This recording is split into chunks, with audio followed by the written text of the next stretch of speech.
Donc je m'appelle Corey Mognon, j'ai pas de lien d'intérêt particulier en dehors d'être praticien attaché à la PAS, d'être professeur universitaire à la faculté de Paris 7 de médecine et d'être président d'une association d'une maison de santé qui va être construite dans le nord 18e.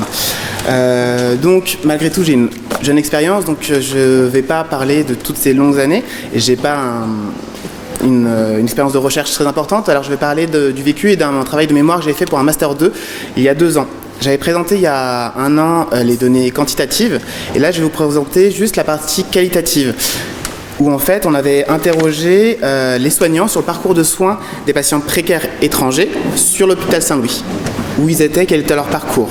Là, ce que je vais vous présenter, c'est encore un peu plus particulier, c'est les patients précaires étrangers sans couverture sociale, ce qui est vraiment très important, et présentant des pathologies lourdes et complexes. Parce que comme on l'a vu, en fait, c'est une problématique qui est différente et ça ne concerne qu'une minorité des patients migrants. C'est vraiment très important qu'on le mette en exergue.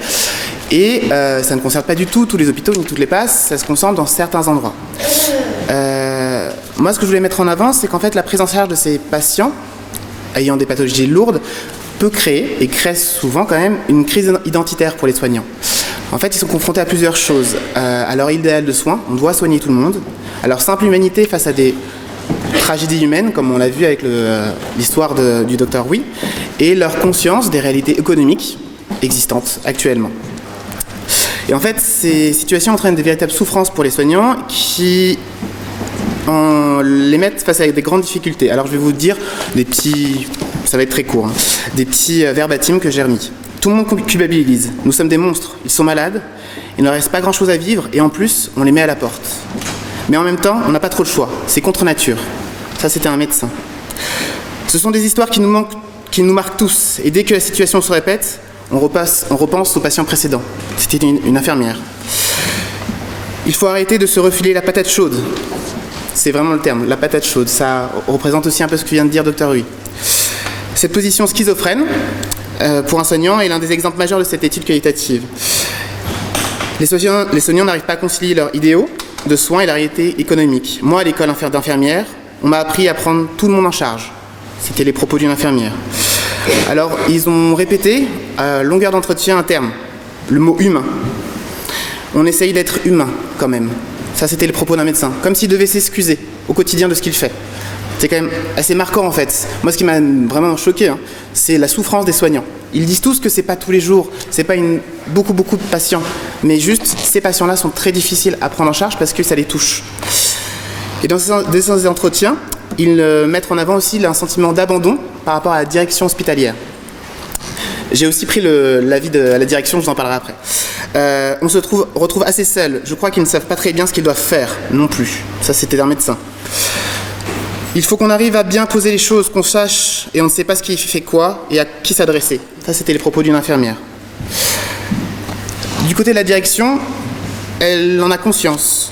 Pour les professionnels, il peut y avoir un sentiment d'abandon. Donc c'était quelqu'un de la direction qui disait ça. Mais en même temps, ils mettent en avant les injonctions paradoxales quand on est à la direction. Et ils mettent aussi en avant que tout le monde ne veut pas aller dans la même direction, tout le monde n'a pas les mêmes intérêts dans ce jeu d'acteurs. Donc ça montre vraiment qu'il y a plein d'enjeux, plein d'acteurs différents, et qu'il faut vraiment qu'on travaille tous ensemble. Il y a des clivages professionnels, institutionnels, idéologiques qu'on doit dépasser, et le seul moyen, ce qu'ils ont tous dit, c'est ce qu'on fait là, c'est travailler ensemble pour essayer de les dépasser. Mais moi, ce que je voulais juste mettre en avant, c'était vraiment la souffrance quotidienne, humaine, que ressentent les soignants. Voilà.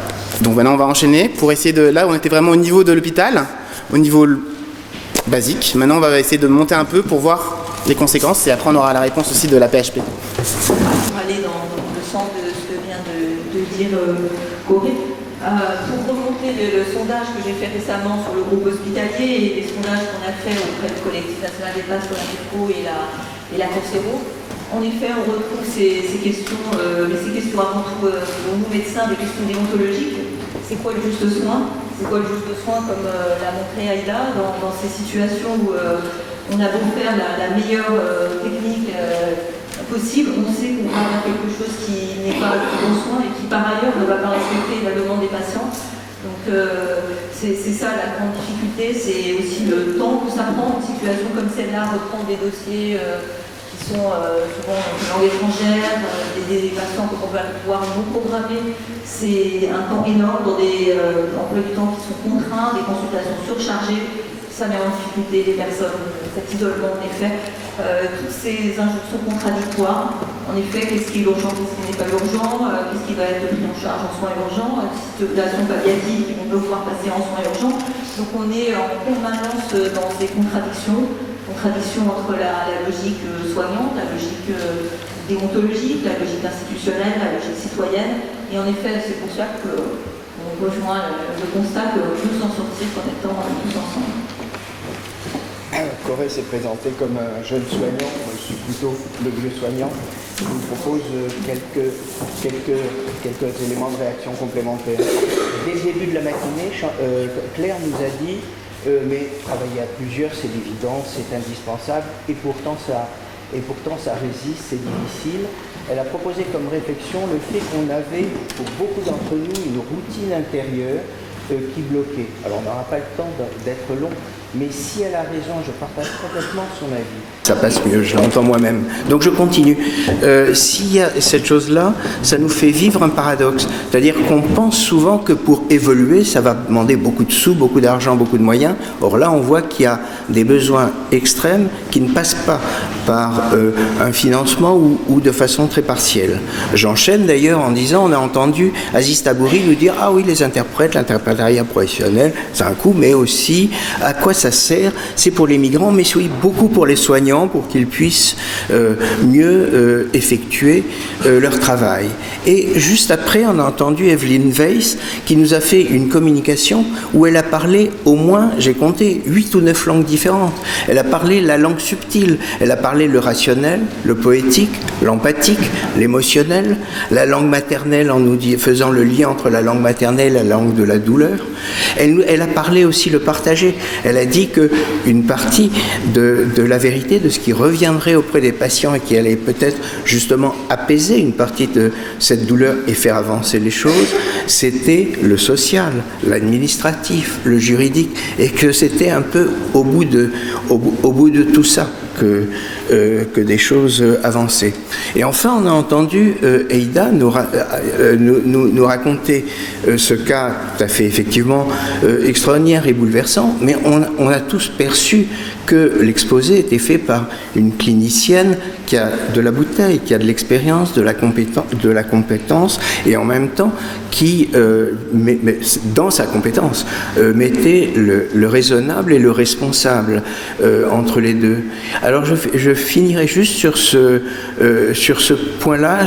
Claire sait que j'insiste très régulièrement sur le fait que, au-delà de ce qu'a dit Eda en disant « Ah oui, ben justement, quand après, on peut totalement comprendre le nomadisme des patients qui sont dans des espoirs comme ça, même s'ils sont complètement magiques et irrationnels, il n'est pas question, mais donc on peut essayer de téléphoner aux collègues, des choses comme ça, pour dire mais non, etc. » C'est vrai, mais je crois que les choses vont être justement suffisamment longues et difficiles pour faire avancer ces langues communes et ces partages pour que il me paraît, j'allais dire, pratiquement et pédagogiquement important que le fait qu'il y a eu un raisonnement finalement extrêmement élaboré malgré tout à l'hôpital Saint-Antoine garde également une trace écrite. Je pense que c'est quelque chose qui peut, même si dans un premier temps les collègues vont ronchonner en disant ah, l'hôpital Saint-Antoine, peu importe. Je pense que ça peut faire maturer et peut-être un petit peu aider à apaiser cette douleur des soignants aussi, dont Corée nous a dit un petit mot. Voilà, une petite réflexion.